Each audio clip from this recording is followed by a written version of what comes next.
దేవునికి మహిమ కలుగును గాక.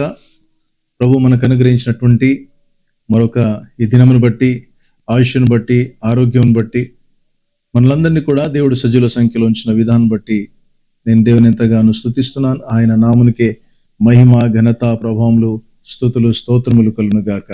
మంచిది. ఈరోజు ఆన్లైన్ కూడికకు ఉదయకాలంలో నాతో పాటు జాయిన్ అయినటువంటి జూమ్లో జాయిన్ అయిన ప్రతి ఒక్కరికి పేరు పేరు వలసిన వందనాలు తెలియపరుస్తా ఉన్నాను. మంచిది. మనం ప్రార్థన పూర్వకంగా వాక్యాన్ని విని మన విశ్వాసాన్ని బలపరుచుకొని ప్రియులరా మనము ప్రార్థన విజ్ఞాపన చేయడానికి మనం ఇక్కడ కూడుకున్నాం. ఆయన స్తుతించి ఆయన ఆరాధించడానికి కూడుకున్నాం. మొట్టమొదటి ఆ దృష్టి ప్రభు వైపు చూడడానికి, ఆయనను చూస్తూ ఆయన సన్నిధిని అనుభవిస్తూ మన దినచర్య ప్రారంభించడానికి మనం వచ్చాం. దేవునికి స్తోత్రములు. దేవుడు అనుగ్రహించిన ఈ ఏర్పాటును బట్టి, ఈ కృప, ఈ ధన్యత, ఈ భాగ్యాన్ని బట్టి నేను దేవుని ఎంతగానో స్తుతిస్తా ఉన్నాను. మంచిది. సమయంలో ఇర్మియా గ్రంథం 32వ అధ్యాయం 40వ వచనాన్ని మనం ఈరోజు కొరకు ధ్యానం చేసుకుందాం. చదవగలిగిన వారు ఎవరైనా ఉంటే మీరు చదవచ్చు, లేదా నేను చదివి ముందుకు తీసుకుని వెళ్తాను. ఇర్మియా గ్రంథము 32వ అధ్యాయము 40వ వచనంలో చాలా చక్కని ఇంట్రెస్టింగ్ మాట ఉంటుంది. నమ్ముతున్నాను దేవుడు ఒక ప్రత్యేకమైన రీతిలో, ఒక నూతన తలంపులతో దేవుడు మనల్ని దర్శించబోతున్నాడు. నేను వారికి మేలు చేయుట మానక ఉండునట్లు నిత్యమైన నిబంధనను వారితో చేయుచున్నాను. వారు నన్ను విడవక ఉండునట్లు వారి హృదయములో నా ఎడల భయభక్తులు పుట్టించదను. మరొకసారి చదువుతున్నాను. నేను వారికి మేలు చేయుట మానక ఉండునట్లు నిత్యమైన నిబంధనను వారితో చేయుచున్నాను. వారు నన్ను విడవకుండునట్లు వారి హృదయంలో నా ఎడల భయభక్తులు పుట్టించెదను. దేవునికి స్తోత్రం కలుగును గాక. 2 మాటలు ఉన్నాయి ఇందులో. దేవుని చిత్తమైతే 2 ధ్యానం చేసే ప్రయత్నం చేద్దాం, లేదా ఎంతవరకు మనకు సమయం ఉందో అంతవరకు, ఎంతవరకు ధ్యానం చేయగలమంత చేసి మనం ప్రార్థనలకు వెళ్దాం. ప్రేమన్ దేవా, పరలోకపు తండ్రి, నీ ఘననామమునకు స్తోత్రాలు చెల్లించుకుంటున్నాం. ఇశ్రాయేల్ని కాపాడేవాడు, కునుకడు, నిద్రపోడు నీ వాక్యములు చూస్తున్నాము. అనునిత్యము నీ కనుదృష్టి మాపై ఉంచి నీ కాపుదల భద్రత మాకు అనుగ్రహిస్తున్నందుకు స్తోత్రాలు. ఇదిగో తండ్రి, నీ బాహువు చేత మమ్మలను కూర్చి నీ రొమ్మును ఆనించుకొని మెల్లగా నడిపించే మా తండ్రి నీకు స్తోత్రాలు. ఇంతవరకు అనుగ్రహించిన కృపలకై స్తోత్రాలు చెల్లిస్తూ మరొకసారి ఇర్మియా గ్రంథము 32వ అధ్యాయము 40వ వచనంలో అలనాడు ఇశ్రాయేలులతో ఇర్మియా ప్రవక్త ద్వారా మాట్లాడినటువంటి ఆ మాట ఎంత బలమైనదో, నీ ఉద్దేశం ఏమిటో దేవ, ఈరోజు కూడా మేము నీ మనసును గ్రహించిన వారమై మా ఆధ్యాత్మికమైన జీవితాన్ని బలపరుచుకొని నీతో నిత్య నిబంధనలో ముందుకు సాగడానికి మీ కృప దయచేయమని, నీ మనసును, నీ ప్రేమను, నీ దీర్ఘశాంతం అర్థం చేసుకొని ప్రభువా నిన్ను వెంబడించే భాగ్యాన్ని ప్రసాదించమని కృతజ్ఞతాసులతో ఈ ధ్యానాంశాన్ని దీవించండి. దాసుని శిలచాటును మరుగుపరచుమని, నిన్ను నీవే ప్రత్యక్షపరచుకొని బలపరచుమని, మెలనైన మధురమైన బలమైన స్వరం మాకు అందరికీ వినిపించమని కృతజ్ఞతాస్తుతులు చెల్లించి యేసునామమున వేడుకుంటున్నాను నా పరమ తండ్రి, ఆమేన్. దేవునామానికి స్తోత్రాలు కలుగును గాక. ఇర్మియా గ్రంథంలో దేవుడు ఇర్మియా ద్వారా అలనాడు ఇశ్రాయేలు ప్రజలకు ఇస్తున్నటువంటి ఆల్మోస్ట్ వార్నింగ్స్ అని చెప్పొచ్చు. ఆ రోజుల్లో ఇర్మియా కాలంలో, అంటే ఇర్మియా బ్రతుకున్నటువంటి ఆ కాలంలో ఇశ్రాయేలీయుల పరిస్థితి ఎంత ఘోరంగా ఉంది అంటే, వాళ్ళు పూర్తిగా ఒకవైపు అన్యుల్లాగా జీవిస్తూ ఉన్నారు. వాళ్ళు తమ జీవితంలో దేవుణ్ణి పక్కన పెట్టేసినారు. ఒక మాట చెప్పాలంటే దేవుణ్ణి మర్చిపోయినటువంటి కాలం అది, దేవుణ్ణి విడిచిపోయినటువంటి కాలం అది. ఆ వాక్యంలో మనం గమనిస్తాం ఏంటనంటే, ఇర్మియా గ్రంథం స్టార్టింగ్లో ఎలా దేవుడు దాన్ని ప్రారంభిస్తాడు అంటే, ఇశ్రాయేలు ప్రజలను వారి పూర్వపు ప్రేమ స్థితిని జ్ఞాపకం చేసుకొని 2వ అధ్యాయం 2వ వచనంలో అంటాడు, ఓ ఇశ్రాయేలు, నీ యవన కాలములో నువ్వు కనపరిచిన అనురాగమును, నీ వైవాహిక ప్రేమను ఇదిగో నేను మరలా జ్ఞాపకం చేసుకుంటున్నాను. ఇంకొక మాట ఉంటుంది అక్కడ, అరణ్యములోను విత్తనములు వెయ్యదగని దేశములోను మీరు నన్ను వెంబడిస్తూ యవన కాలములో కనపరిచినటువంటి అనురాగమును, వైవాహిక ప్రేమను నేను జ్ఞాపకం చేసుకుంటున్నాను ఓ ఇజ్రాయేలు అని దేశాన్ని ఉద్దేశించి మాట్లాడుతున్నాడు. అంటే ఒక దేశాన్ని వివాహం చేసుకున్న ఒక భార్యలాగానో, ఆ వివాహమైనటువంటి తొలి దినాల్లో ఉన్నటువంటి ఆ బాంధవ్యం, ఆ ప్రేమ, ఆ మక్కువ, ఆ love and affection towards wife and husband ఏ విధంగా అయితే ఉంటుందో ఆ విధంగా దేవుడు ఇశ్రాయేల్ ప్రజల్ని చూస్తున్నాడు. దేవుని నామానికి స్తోత్రాలు. అది బాండింగ్, వాళ్ళ మధ్యలో, ఇద్దరి మధ్యలో ఉన్నటువంటి బాండింగ్. అది అలా ప్రారంభిస్తాడు ఇర్మియా గ్రంథాన్ని. అలా ప్రారంభించి 2వ అధ్యాయము మధ్యలోకి వచ్చేసరికి ఏమంటాడంటే, మీరు నా దగ్గర భయంకరమైన నేరం చేశారు. ఆ నేరం ఏంటనంటే, జీవజలములో ఊటైన నన్ను మీరు విడిచిపెట్టినారు, మీరు నీళ్లు నిల్వని తొట్లను తొలిపించుకున్నారు అంటాడు. చాలా చాలా చక్కని బలమైన మాటలు ఉంటాయి ఇందులో ఇర్మియా గ్రంథంలో. అంటే దేవుడు మనసులో నుండి, హృదయంలో నుండి మాట్లాడుతున్నటువంటి మాటలు. చూడండి, భార్యాభర్తల్లో కూడా ఉన్నటువంటి సంబంధాల్లో ఆ బాండింగ్ ఉంటుంది.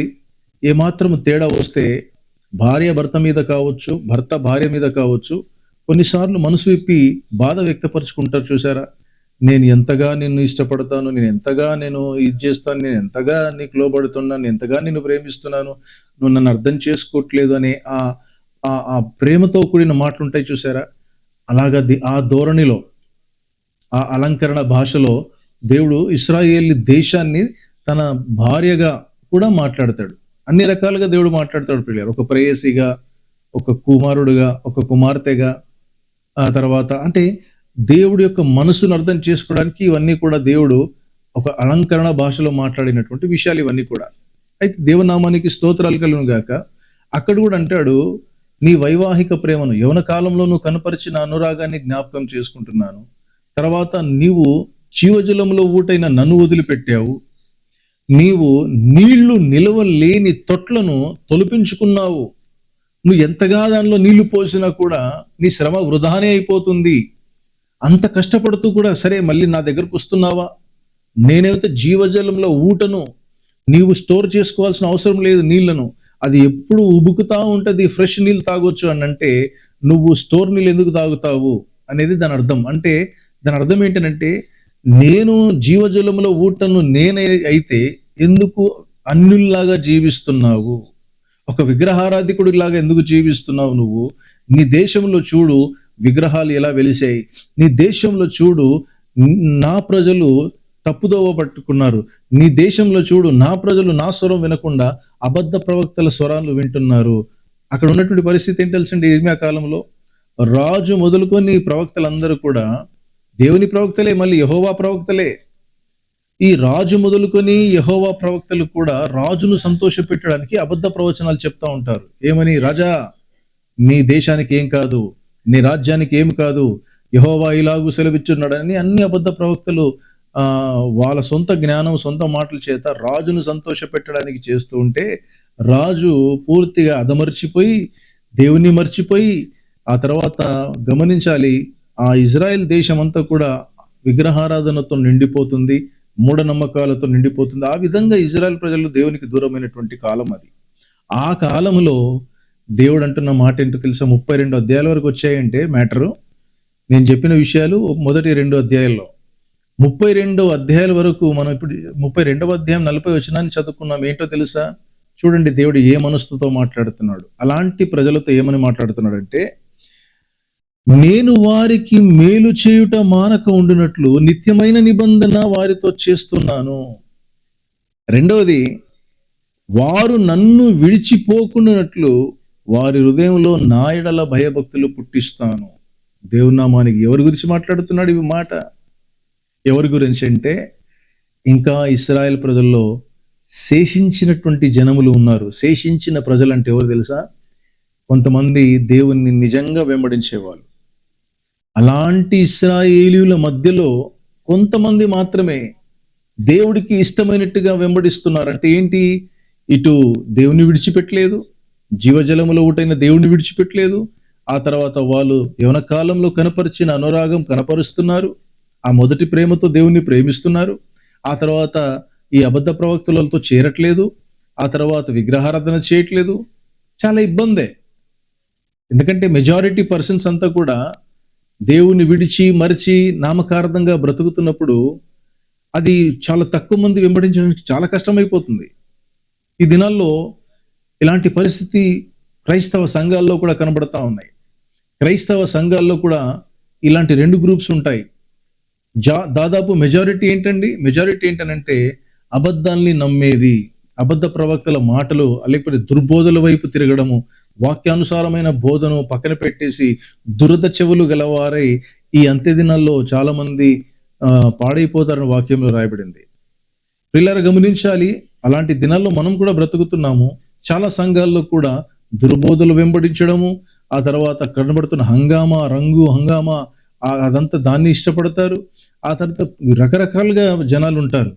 ఈ దుర్బోధకు లోనైనటువంటి వారి జీవితాలు చాలా ఘోరంగా ఉంటాయి. ఎలా ఉంటాయంటే వాళ్ళు ఊట దగ్గర ఉండరు, కానీ నీళ్లు నిలువని తొట్లు కలిగి ఉంటారు, శ్రమ పడతా ఉంటారు. ఆ తర్వాత లోకంలో కలిసిపోతారు. ఇటు దేవునిలో ఉండరు, అటు లోకంలో ఉండరు. చాలా సతమతమైపోతూ ఉంటారు. వాళ్ళ బ్రతుకులన్నీ చాలా భయంకరంగా ఉంటాయి. మెజారిటీ మళ్ళీ చూస్తే అలాంటి వాళ్ళే ఉంటారు. చాలా తక్కువ సంఖ్యలో ఈ శేషించిన ఇశ్రాయేల్ ప్రజలు ఉంటారు ప్రియులారా.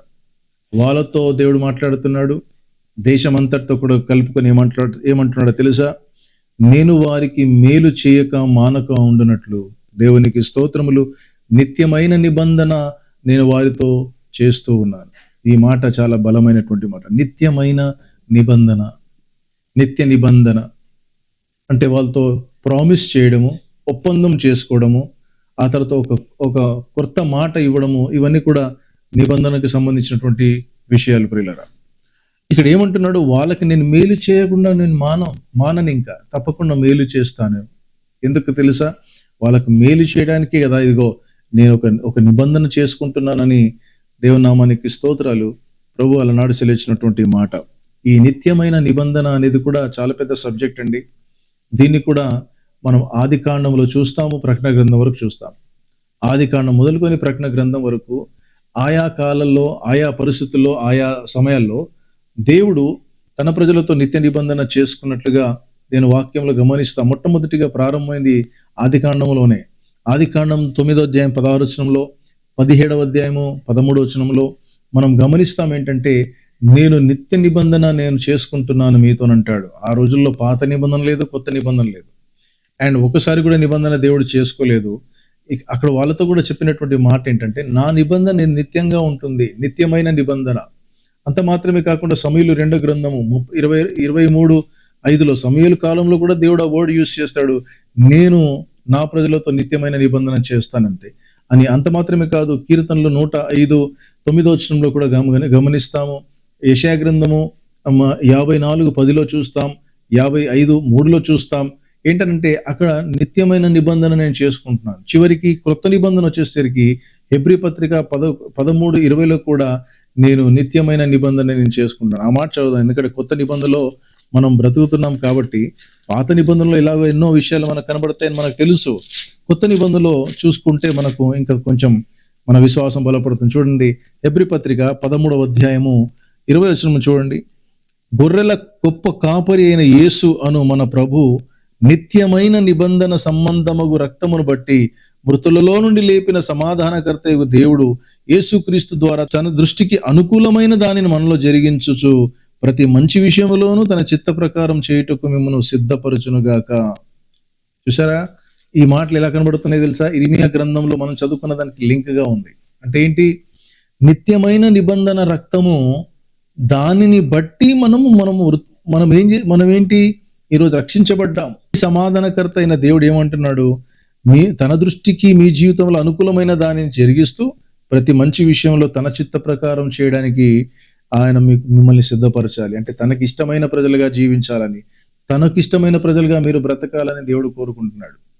అంటే దేవుని యొక్క మనసు చూడండి, ఆది కాండం మొదలుకొని ప్రకటన గ్రంథం వరకు, ఇప్పుడు హెబ్రీ పత్రికలో చదువుకున్న మాట కూడా మనం గమనిస్తున్నాం. ఏంటంటే దేవుడు తన ప్రజలతో, తన ప్రజలు దేవుడితో. దీన్ని ఏమంటారు? 2-వే కమ్యూనికేషన్. ఈ సహవాసంలో దేవుడు తన ప్రజలను ఉంచాలని ఎంతగానో తహతలాడుతూ ఉంటాడు బైబిల్ గ్రంథంలో. అందుకే అలాంటి వార్నింగ్లు కూడా ఇచ్చాడు. చాలా భయంకరమైనటువంటి విషయాలు దేవుడు ఒక పక్కన ఆవేదన వ్యక్తపరుస్తూ వచ్చాడు, ఇంకో పక్కన ప్రేమ కూడా వ్యక్తపరుస్తూ వచ్చాడు. ఈ విధంగా ఓవరాల్ గా మనం ధ్యానిస్తే తప్ప దేవుని మనసు మనకు అర్థం కాదు ప్రియులారా. దేవుని నామానికి స్తోత్రాలు కలుగును గాక. ఆ విధంగా దేవుడు నిత్యమైన నిబంధన తన ప్రజలతో తాను చేసుకున్నాడు. ఈరోజు మనం కూడా పాత నిబంధన, క్రొత్త నిబంధన అని బైబిల్ గ్రంథం మన చేతిలో ఉంది, కానీ నిజానికి చూస్తే మనము నిత్యమైన నిబంధనలో ఉన్నాం. అర్థమవుతుందండి? చాలా కన్ఫ్యూజన్ చేస్తున్నారు. ఏంటనంటే, మీరు పాత నిబంధన ఫాలో అవుతారా, మీరు కొత్త నిబంధన ఫాలో అవుతారా? ఇలాంటి డిబేట్స్ మనం వింటూ ఉంటున్నాం. ఈ రోజుల్లో సోషల్ మీడియాలో ఎక్కువైపోయింది.